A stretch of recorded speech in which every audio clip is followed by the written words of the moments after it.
Good day once again and welcome back to our YouTube sessions. Welcome to our sessions, and in this session today our focus is on physics.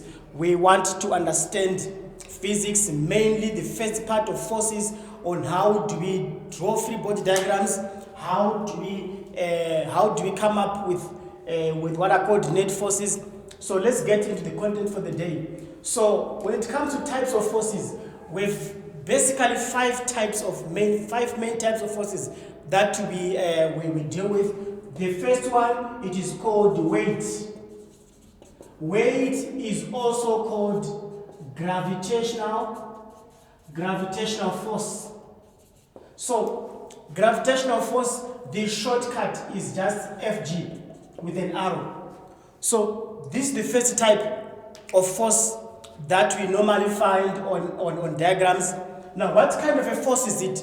This is called, it's a downward force. It's a downward force that acts directly or perpendicular to Earth.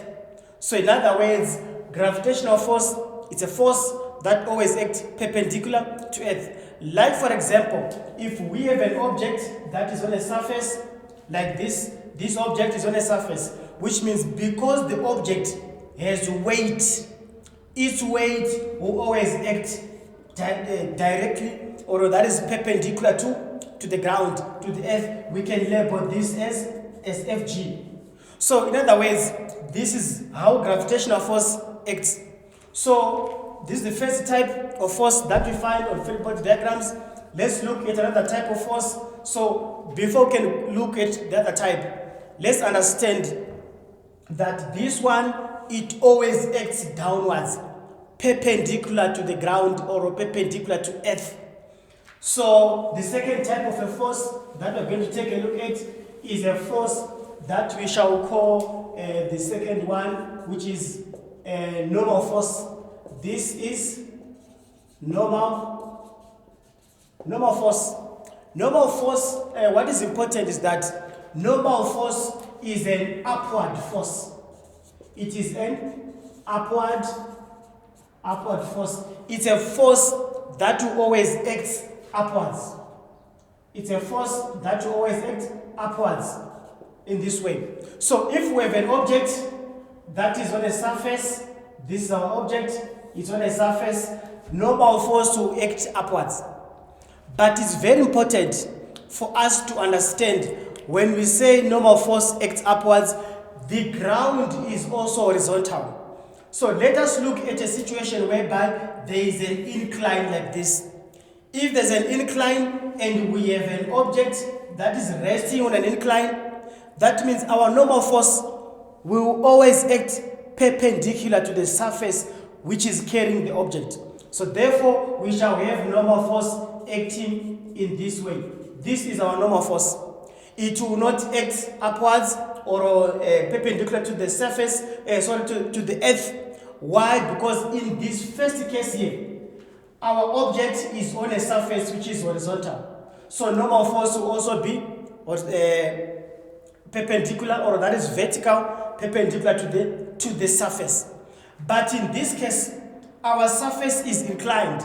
That means normal force will act perpendicular again to the surface, like in this case. So that is how normal force behaves. Take note, normal force will always act perpendicular to the surface. Let's take a look at another type of a force. The other type of a force that we're going to see is the third one. The third one is the force that we shall call frictional force. Frictional force is a force that opposes motion. It's just as simple as that. If you ask it, define frictional force, what is frictional force? It's simply a force that opposes motion or opposes that is movement.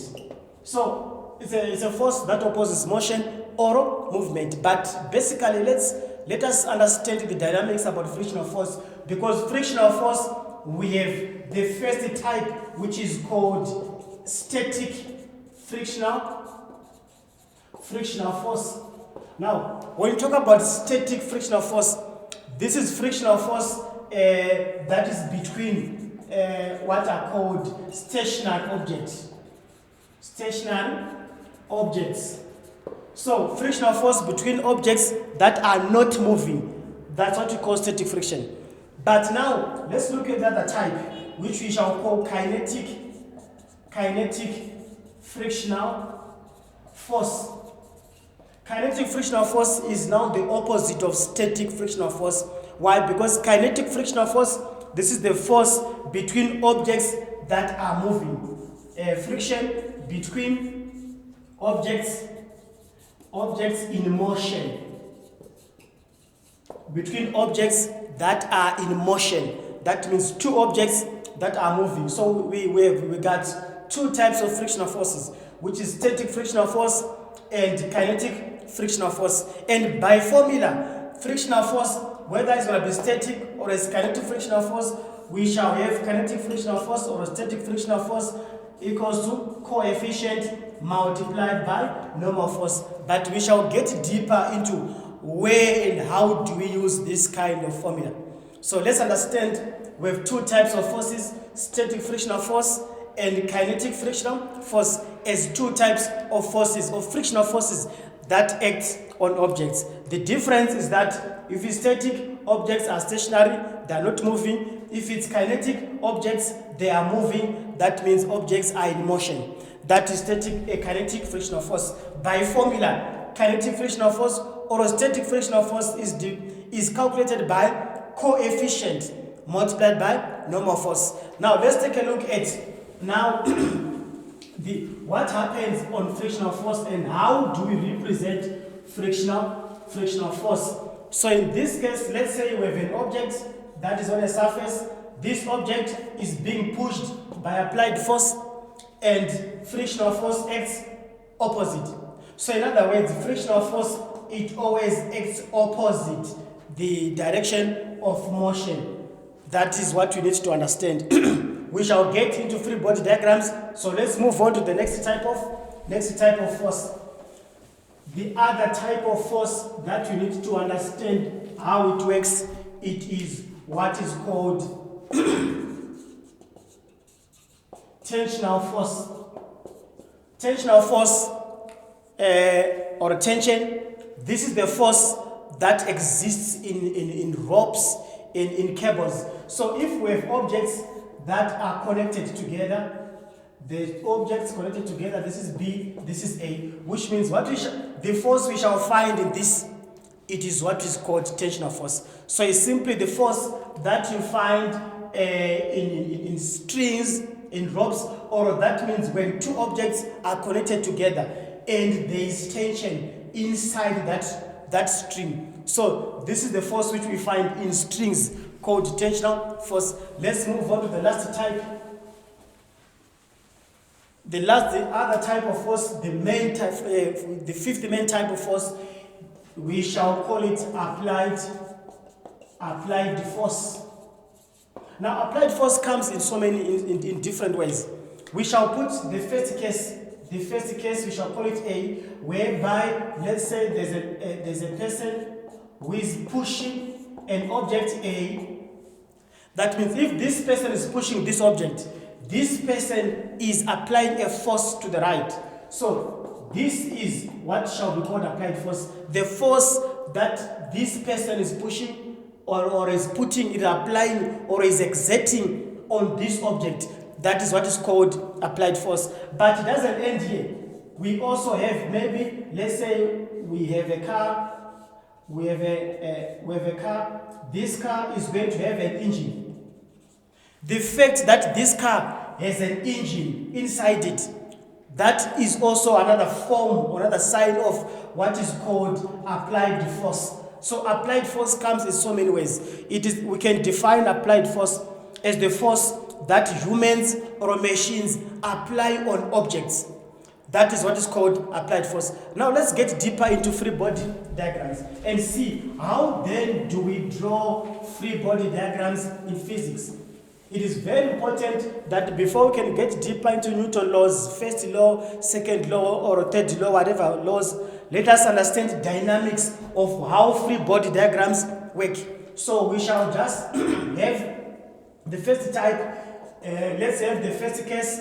In this case, we shall put an object in this case and a string on an object. Then this object is going this direction. We shall have A, we shall have B.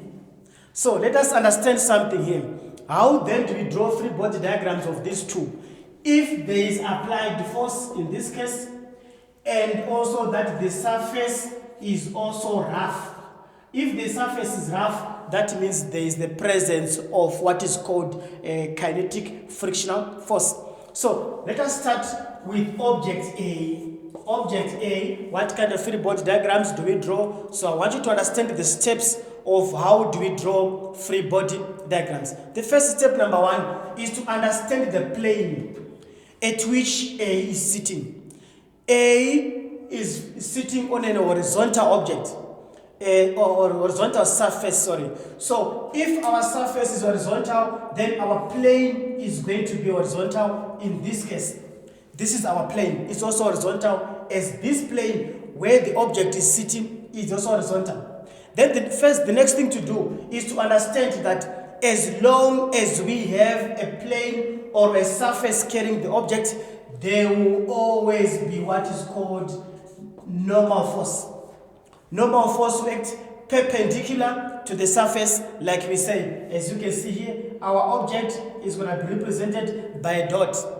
So, and also the fact that this object has mass, has weight, has inertia, we shall also draw another force acting downwards. We shall call it gravitational force. Because this object is being pulled by a string. Let's understand something, that the object A is not pulled directly by applied force. Is being pulled by the string, even though the string is connected to B, B connected to applied force. So our focus is on the force which is acting directly on A. In this case, is tension which is acting in this direction, as we can see. So tension acts in that direction. Then there is also a rough surface. That means there is going to be what is called kinetic frictional force acting opposite. So here's our free body diagram, and 1, 2, 3, 4 forces acting on this. So mostly if you find this question in exam questions, there will be 4 marks, meaning to say you must put 4 forces acting on this object. Now let's look at B.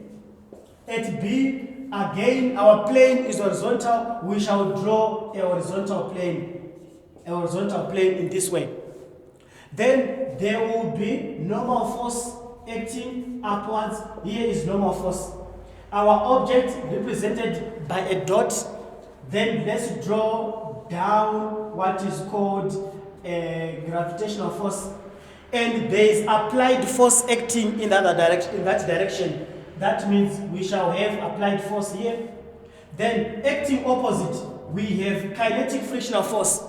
And the fact that tension is pulling this, so tension shall have an effect on B. So therefore, what are we saying? We are saying there will be another force acting in this case. This force shall be called tensional force. So tensional force will act opposite. Kinetic frictional force will act opposite. So 5 types of forces acting on object B. This is how we draw free body diagrams in the first case that we have here. So let us move on and have the second case and see how do we draw free body diagrams.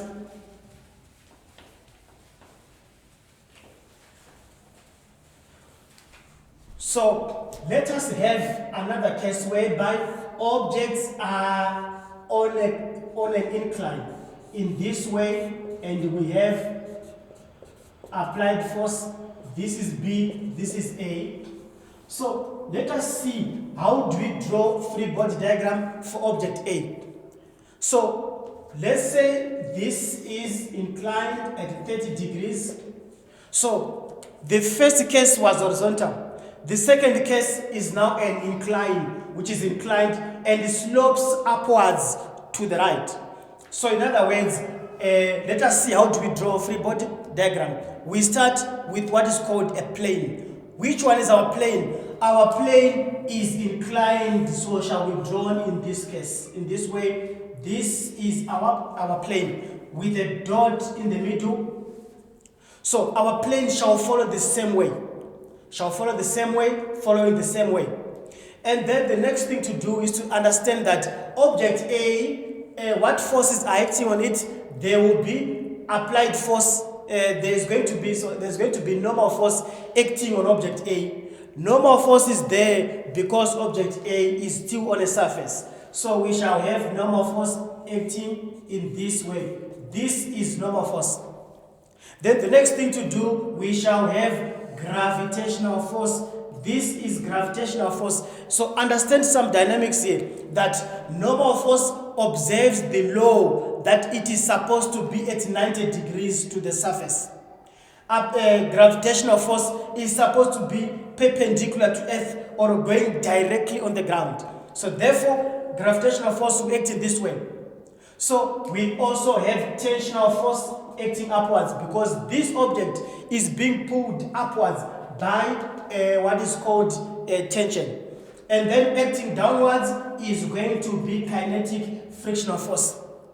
So we have 4 types of forces acting on this object. Let's move on to object B. Object B again is on an incline.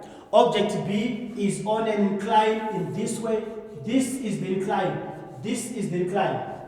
So object B on a surface, let us put what is called normal force. Normal force for object B is going to act in this way.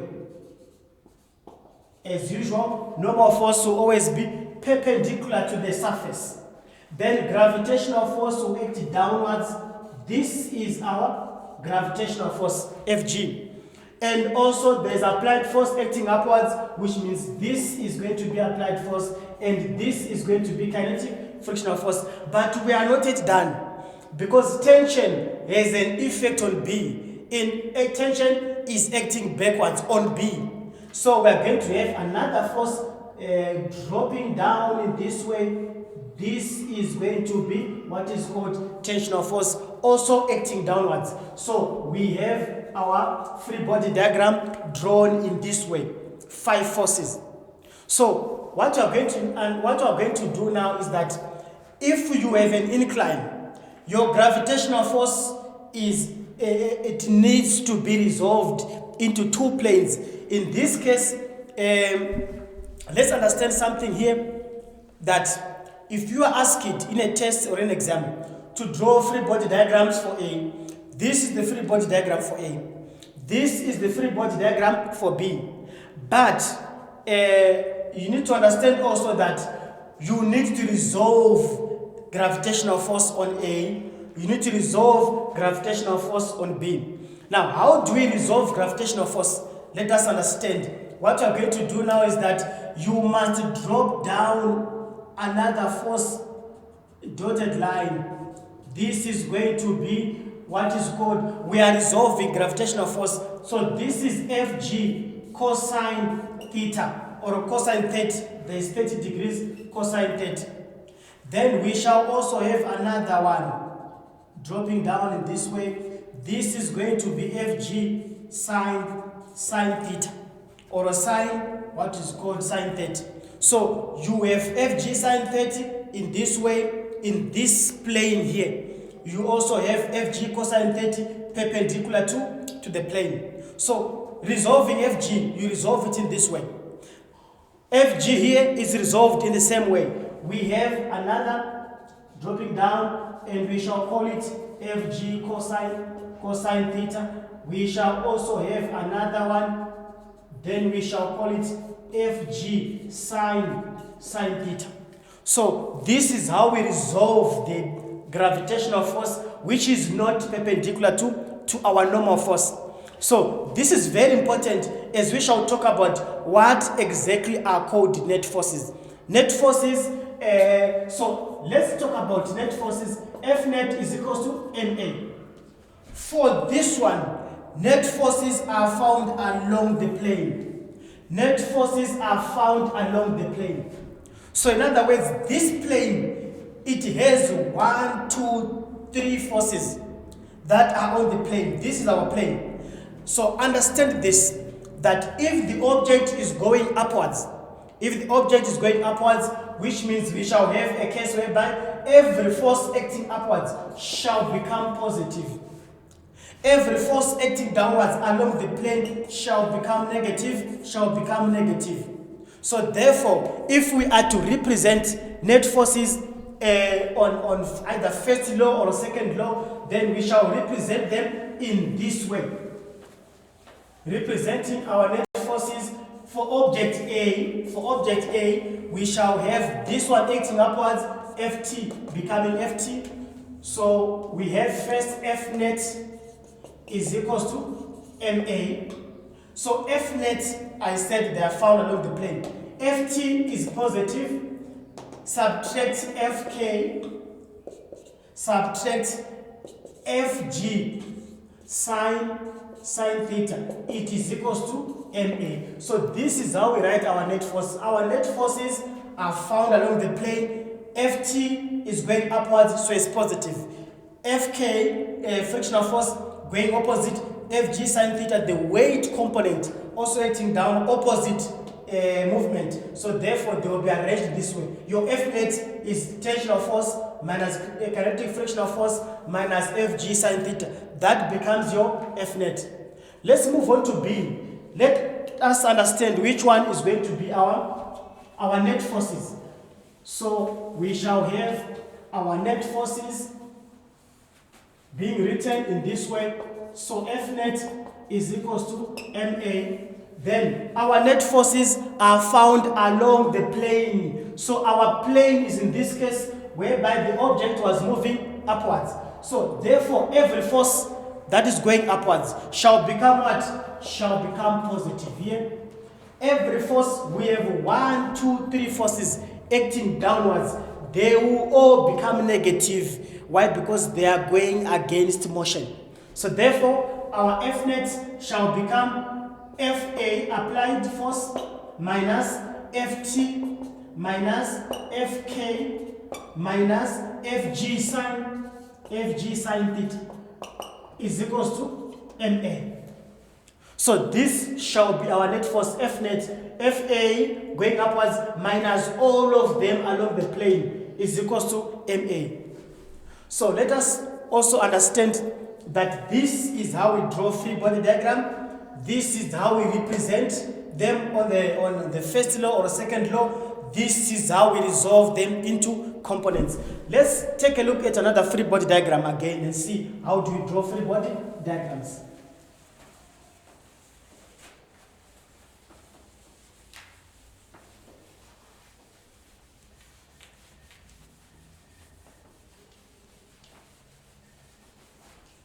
So let us look at another diagram and see this time around. Let's have a diagram whereby we have this is horizontal, then this is A, there's tension, this is B, and B is being pulled by applied force. Applied force is at an incline. They give you this, they say 30 degrees.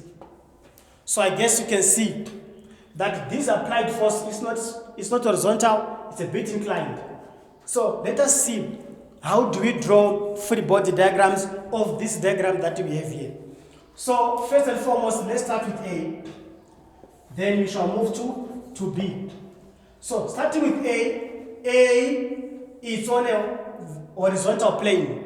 So we shall have horizontal plane, and we shall have our object, and we shall draw normal force. After that, then this A is being pulled to the right by tension. So therefore, we shall have tension acting on this direction. Then kinetic frictional force, and then we shall have gravitational force acting downwards. This is how we draw free body diagram for object A. Now let's see how do we draw free body diagram for object B. So for object B, we shall have object B. Let's understand object B is on a horizontal plane. So therefore, we shall put a horizontal plane in this case, our object and our normal force acting upwards. This is normal force acting upwards here. Normal force acting upwards. Then we shall have tension acting in this, and we shall also have what is called frictional force acting opposite. Then finally we shall have gravitational force and our applied force acting in this way. This is our applied force. So we have our free body diagram. It shall look like that. But what is important, especially on B, if you look at B, you can see that B, it is not, we don't have a situation whereby our applied force is also observing the law that it is on the same plane. So therefore, we need to resolve our applied force into two components. Let us resolve that. Resolving applied force, we shall have this situation here. This is going to be FA cosine 30 degrees. Then upwards, we shall also have another force acting upwards. This is going to be FA sine, this is going to be FA sine theta or sine 30. So we have FA sine theta. Why FA? We are resolving FA. So FA sine theta, FA cosine theta. Why are we putting cosine on this horizontal? If you look at our diagram, 30 degrees is between this dotted line and FA. So the side that we have our angle, automatically it becomes what is called an X component.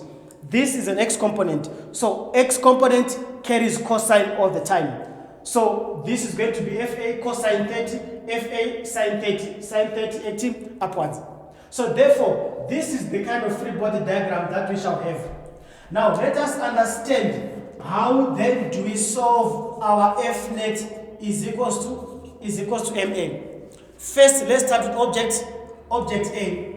On object A, F net, our net forces, our resultant forces are found along the plane. So along the plane, what do we have? We have tension acting in this direction. We have FK, kinetic frictional force, acting opposite. So therefore, every force that is acting towards the direction of motion must become positive. Every force acting opposite must become negative. So we focus only on the forces acting along the plane. So therefore, we have tensional force, subtract kinetic frictional force. This is equal to MA. Let us come to this diagram. So our plane, let us understand, it was horizontal, it will still be horizontal here. We shall forget about every force acting in any direction. Our focus is going to be on forces acting upon a horizontal plane. Which one is our horizontal plane? This is a horizontal plane. So that's where we find our net forces. Then this force is acting along the direction of motion. So therefore, this force shall be positive. All the forces acting opposite the direction of motion, they are going to be negative. In this case, negative again. So therefore, let us put our F net equals to MA. F net is equal to MA. Our F net, we only take the sign and the force that we did put here. So we shall have FA cosine 30 degrees minus FT minus FK is equals to MA. This is our F net to the left. FA cosine 30 minus FT minus FK. These are our F net, our net forces acting on this object, causing movement of the object. So this is the second case. Let us look at another case so that we can understand as many as possible and be able to draw free body diagrams and to understand how do we put resultant forces on objects.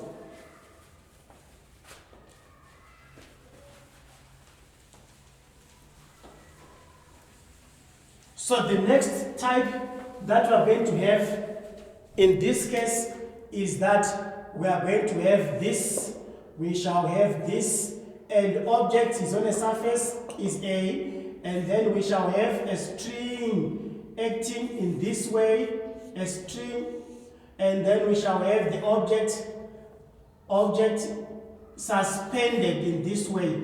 This is B. This is the table. So we have object A is being pulled by object B. So let's understand what's happening here. This object is moving downwards. Is moving down. This one is moving in this direction. So let us understand how then do we draw objects, free body diagram for A and for B. Let us start with object A. Our object A in this case is on a surface. Is sitting on a surface. What kind of a surface? It's horizontal. So we shall have a horizontal surface in this way with both forces acting in different direction, and we shall draw our normal force acting upwards. In this case, A is being pulled by a string. This is going to be tensional force acting in this direction. A shall have frictional force because our surface is rough, so we shall have kinetic frictional force acting opposite. And finally, and obviously, we shall have, this is going to be our gravitational force acting downwards. So this is the free body diagram we shall draw for A. Let us move on to draw a free body diagram for B. B, in this case, it's not on a surface. We can see B is suspended. B is suspended in air. So since B is suspended, what are we going to do? It's suspended vertically. So our plane is going to be vertical in this case. This is our plane, which is vertical with an object in the middle. So in this case, we shall have tensional force acting upwards. We shall have weight component, gravitational force acting downwards. Only two forces.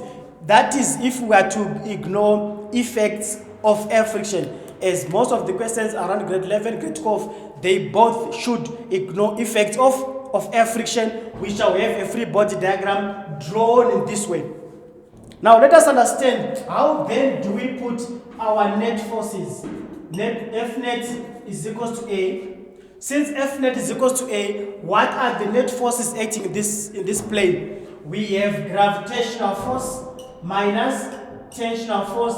Both of them are equals to Ma.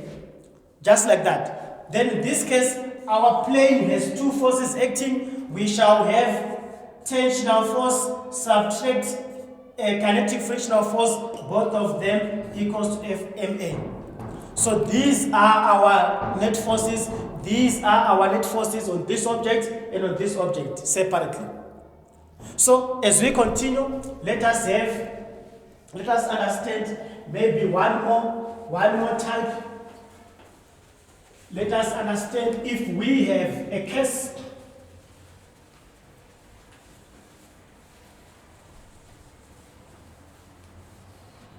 a different case, in a case whereby we shall have let us say that this we have an object. This is object B, and we shall have maybe a helicopter pulling this, and this is object B. So if we have a helicopter here pulling this object from the ground, this object B is suspended in air. So what kind of free body diagram shall we draw for object B? So object B is suspended in air, so therefore we shall have this as our plane. We shall have this as our plane, our object. Now for object B, let's understand that this is going to be gravitational force. Then we shall also have another type of a force which is unique in this case. This is the force of blades. So let us understand that if a helicopter is lifting an object, the blades of the helicopter, they exert a downward force so that the helicopter can be lifted upwards. So the downwards force from the blades of the helicopter is another force acting downwards here. Besides gravitational force, we shall also have tensional force on this object. These are the three main types of forces you find on acting on beam. So F net is equals to ma. That means we shall have Ft minus Fg minus force of blades is equals to ma. These are the types of forces that we shall encounter. So free body diagrams are very necessary, are important for you to be able to answer questions, mainly questions that are to do with first law of motion and second law of motion. So thank you so much for watching our video, and just take note, we shall also publish another video of different question papers answering questions on how they ask you questions on forces, that is in paper 1 physics. So just watch out for more videos. If it's your first time today to watch our videos, or you always watch our videos, you haven't subscribed, we kindly ask today that you also have time to click that subscription button, so that we also be able to view some of the videos that we shall be posting from time to time. And thank you so much for your support. Thank you. Enjoy our videos.